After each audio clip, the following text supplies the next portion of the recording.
हसन साहब, ये फरमाइए कि मुज़ाकरात की बातें हो रही हैं इस वक्त, वजीर आजम साहब मुज़ाकरात की पेशकश करते हैं, दूसरी तरफ से कुछ सीनियर साहब ये खबरें देते हैं कि निकात भी तय हो गए हैं, किन पॉइंट्स पर बात की जाएगी हुकूमत की तरफ से, वो पाकिस्तान तहरीक इंसाफ को कन्वे भी कर दिया गया है। लेकिन फिर मैं गवर्नर साहब को सुनती हूँ, वो ये कहते हैं कि बात ही नहीं होनी चाहिए, मुज़ाकरात होने ही नहीं चाहिए। ऐसा क्यों है? ये गवर्नर साहब की राय है या ये MQM की राय है सर? बिस्मिल्लाहिर्रहमानिर्रहीम। देखिए, MQM तो मुज़ाकरात में बिलीव करती है और MQM अपने दरवाजे और हमेशा खुले रखती है, और MQM ये समझती है हमेशा से कि जो सियासतदान है उनको आपस में मिल बैठना चाहिए और जो मुल्की मसाइल है उन पर गुफ्तगू करके उन मसाइल का हल निकालना चाहिए। ये जो लफ्जी गोलाबारी है इससे मसाइल हल नहीं हो सकते, और पाकिस्तान मुश्किलात में जो घिरा हुआ मुल्क है उसको इन तमाम मसाइल के हल के लिए एक दूसरे के साथ सर जोड़ कर बैठना चाहिए। यानी गवर्नर साहब की जाती राय है कि मुज़ाकरात नहीं होने चाहिए PTI के साथ। देखिए, ये मेरे क्योंकि गवर्नर सिंह उनका ताल्लुक MQM से यकीनन है, और अगर उन्होंने ये बात कही है तो डेफिनेटली उनका हो सकता है कि जाती एक बात हो, लेकिन इसकी इसकी कहीं हमारे पास तो कोई ऐसी बाज़गश्त नहीं है, ना MQM के अंदर कोई डिस्कशन ऐसी हुई है, ना ही MQM इस बारे में। आपने क्लियर कर दिया। अब मुझे ये फरमाइए सर, मुस्तफा कमाल साहब ने प्रेस कॉन्फ्रेंस की आज और बड़ी अहम उन्होंने बातें की हैं, और 13-14 साल के बाद उन्होंने बात की कि लंदन में इमरान फारूक के कत्ल का इल्जाम अल्ताफ हुसैन पर लगाया, कहा कि यह कत्ल बानी को सालगिरह का तोहफा था। बहुत बड़ा इल्जाम है ये। हसन साहब, क्या सबूत है इस हवाले से उनके पास? किरण, मैं ये अर्ज कर रहा हूँ कि मुस्तफा कमाल भाई ने ये आज ये बात नहीं कही है मीडिया के ऊपर, इससे पहले 8 साल पहले भी ये बात मुस्तफा कमाल भाई ने मीडिया के सामने रखी थी कि इस बेईमाना कत्ल के पीछे तहकीकात जो कि नहीं हो रही हैं, तो अल्ताफ हुसैन साहब को चाहिए कि स्कॉटलैंड यार्ड को लेटर लिखें, क्योंकि अगर वो एक MQM के बानी और कायद हैं और उनको चाहिए कि वो इस अपने कन्वीनर के कत्ल की तहकीकात के लिए, अगर उनको क्लियर कर दिया था स्कॉटलैंड यार्ड ने, लेकिन किसी ने तो कत्ल किया ना, वहां बेईमाना कत्ल हुआ, वहां पर अगर स्कॉटलैंड यार्ड उस तहकीकात को क्लोज कर रही है तो ये किसकी जिम्मेदारी थी कि वो अपने कन्वीनर के कातिलों को गिरफ्तार करवाए और उनको सजा दिलवाए। लेकिन ऐसा नहीं हुआ, ऐसा आज तक नहीं हुआ। आज तक कोई दरखास्त स्कॉटलैंड यार्ड को किसी और फोरम के ऊपर अदालतों के अंदर MQM लंदन ने नहीं दाखिल की, नहीं दायर की, ना ही उसकी तहकीकात का कभी सोशल मीडिया पे भी मुतालबा नहीं किया। MQM तो मुसलसल कर रही थी। तो पाकिस्तान में जिन लोगों को गिरफ्तार किया गया, जो आज भी जेल के अंदर कैद हैं, जो कि डॉक्टर इमरान फारूक, सर याद है मुझे कहाँ ले आया ये शख्स वाली जब प्रेस कॉन्फ्रेंस हुई थी उसमें भी ये तस्करा हुआ था। लेकिन मैं सवाल ये कर रही हूँ कि ये इल्जाम अभी बड़ा वाज़ेह तौर पर उन्होंने ये बात की ना, तो इस इल्जाम के लिए सबूत भी तो होने चाहिए। तो मुस्तफा कमाल साहब के पास सबूत मौजूद हैं इसे साबित करने के लिए?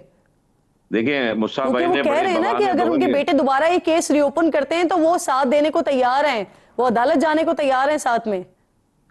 बड़ा बबांगे दोहल बयान दिया है मुस्तफा भाई ने आज, और यकीनन इसके शवाहिद, इसके ताने बाने जहां जुड़ते, जहां से मिलते हैं, वो उनके पास मौजूद हैं। उसके बगैर तो वो बात नहीं करते। मुस्तफा कमाल भाई के किरदार को लोग जानते हैं, आप भी उनको बहुत अच्छी तरह से समझती और जानती हैं कि वो आकर अगर मीडिया पर कोई बात कर रहे हैं तो बगैर किसी सबूत और किसी ठोस सबूत के बगैर वो बात नहीं कर रहे। तो वो बहुत एलानिया उन्होंने बात की कि आज भी अगर बानी MQM जो है वो दरखास्त दे दें स्कॉटलैंड यार्ड को और तहकीकात के लिए दोबारा रीओपन करवाएं केस को, अगर वो नहीं कर रहे तो उन बच्चों से जो डॉक्टर इमरान फारूक के बच्चे हैं, जिनसे उनसे भी मुस्तफा कमाल भाई ने आज ये बात की है, कल ये बात की थी जब तदफीन के दौरान, कि वो दरखास्त दें, वो दरखास्त एप्लीकेशन वहां फाइल करें। और ये मुस्तफा कमाल की जाती राय है या ये बतौर पार्टी उन्होंने ये ऑफर की है? और जब उन्होंने ये ऑफर किया है तो बच्चों ने जवाब क्या दिया इस पर? देखिए, अभी तो वो जाहिर है कि एक सदमे की हालत में है। जब वो बच्चे बहुत छोटे थे, 5 साल 6 साल की उम्र के थे, जब उनके वालिद का जो है वो बेईमाना कत्ल किया गया, उनकी वालदा उस वक्त से ही एक कसम पुरसी के आलम में थी, ये भी सब जानते हैं। उनके ऊपर जो जो उनके ऊपर प्रेशर रहा इस पूरे अरसे 15 साल के अरसे में, ये भी सब जानते हैं।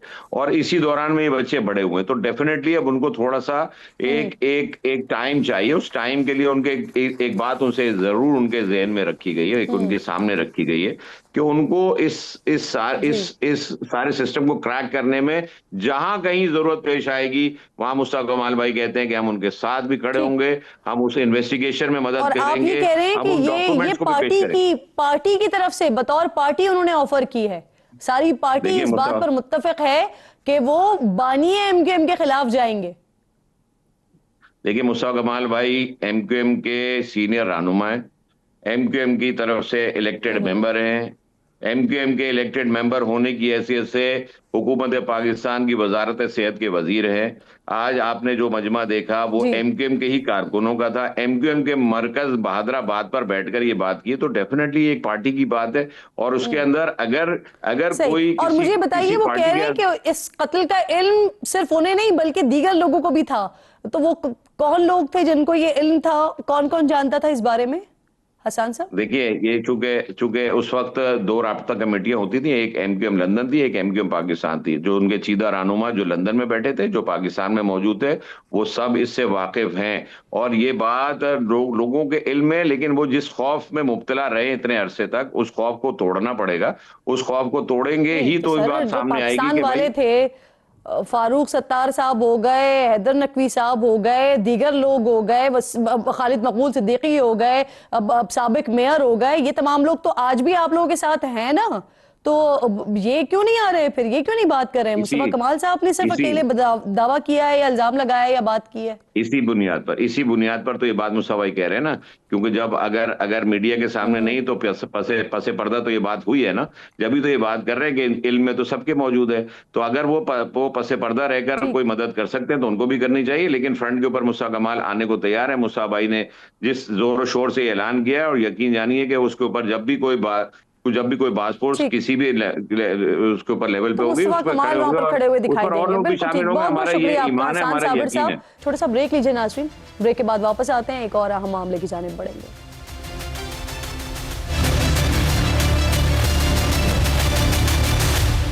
प्रोग्राम में एक बार फिर आपको खुशामदीद कहेंगे। खबरदार, ये जगह इंसानों के लिए महफूज नहीं है। ये बोर्ड ना अब भारत के हर एंट्री पॉइंट पर लगा देना चाहिए, क्योंकि मोदी के भारत में बसने वाली मुख्तलिफ अक़लियतें हों या फिर वहाँ आने वाले गैर मुल्की हों, कोई भी किसी भी जगह महफूज तो है नहीं। सिर्फ यही नहीं है, भारत में बसने और बाहर से आने वाली ख़वातीन तक अपने मुल्क में महफूज नहीं है। इसी वजह से भारतीय दारुल हुकूमत नई दिल्ली को दुनिया के रेप कैपिटल का खिताब मिला हुआ है। बीजेपी की मुसलसल 11 साला हुकूमत और मोदी की हैट्रिक जीत ने भारत में इंसानियत और अक़लियतों को क्लीन बोल्ड करके रख दिया है। बीजेपी के इंतहा पसंद हिंदुत्वा नजरिए ने भारत को मुसलमान, ईसाई, सिख और दीगर अक़लियतों के लिए जहन्नुम बनाकर रख दिया है। अदम बर्दाश्त और इंतहा पसंदी इस हद तक बढ़ चुकी है कि 2 दिन पहले बांग्लादेश के साथ सिफारती सतह पर जारी कशीदगी के दौरान रियासत मगरबी बंगाल में इंतहा पसंदों ने एक भारतीय मुसलमान मजदूर को सिर्फ इसलिए डंडे मार मार कर कत्ल कर दिया कि इस पर बांग्लादेशी शहरी होने का शुबा था। इसी दौरान मगरबी बंगाल में अपोजिशन लीडर और भारतीय जनता पार्टी असेंबली ये कहते हुए सुनाई दिए कि बांग्लादेश को ऐसे ही सबक सिखाना चाहिए जैसे गाजा में इसराइल ने किया।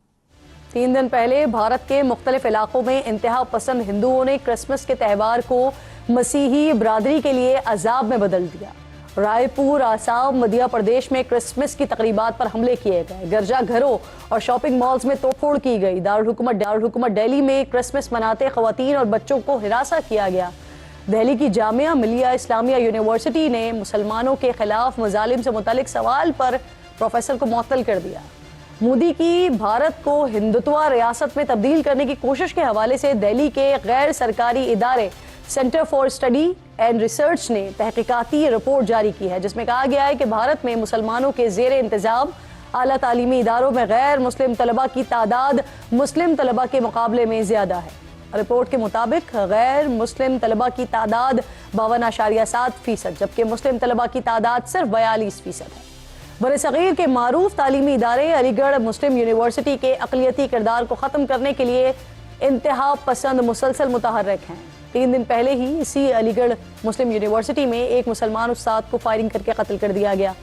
भारत में मुस्लिम दुश्मनी तो इस हद तक बढ़ चुकी है कि ख्वातीन के पर्दे तक पर हाथ डाले जा रहे हैं। चंद दिन पहले ही बिहार के वजीरेश कुमार ने डॉक्टर्स की नई तकरीरों की सर्टिफिकेट तकसीम करने की तकरीब में सारी दुनिया के सामने एक बाहिजाब मुसलमान डॉक्टर नुसरत परवीन का हिजाब खींच डाला।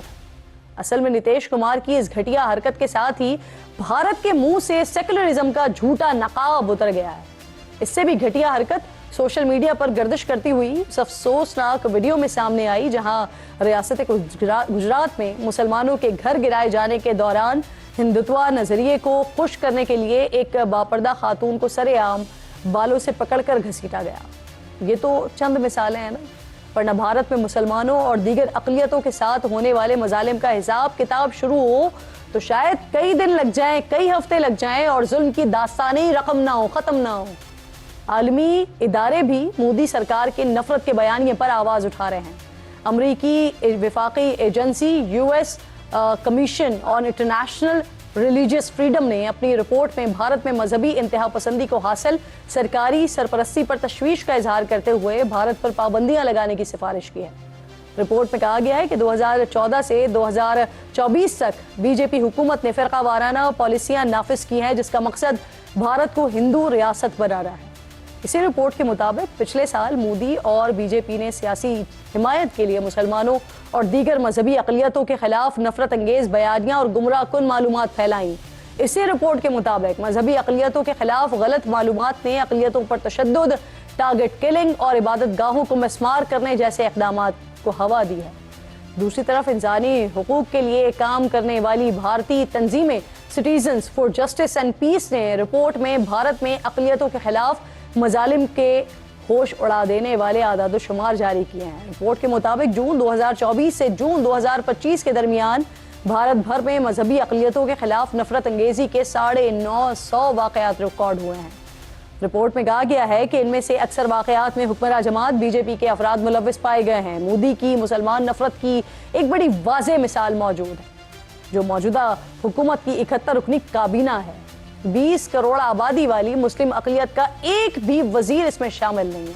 सिर्फ यही नहीं है, पिछले साल इलेक्शन में मोदी की हैट्रिक जीत के बाद वजूद में आने वाली लोकसभा यानी कौमी असम्बली में बीजेपी इत्तेहाद एनडीए के 293 अरकान पार्लियामेंट में एक भी मुसलमान, सिख या मसीही नहीं है।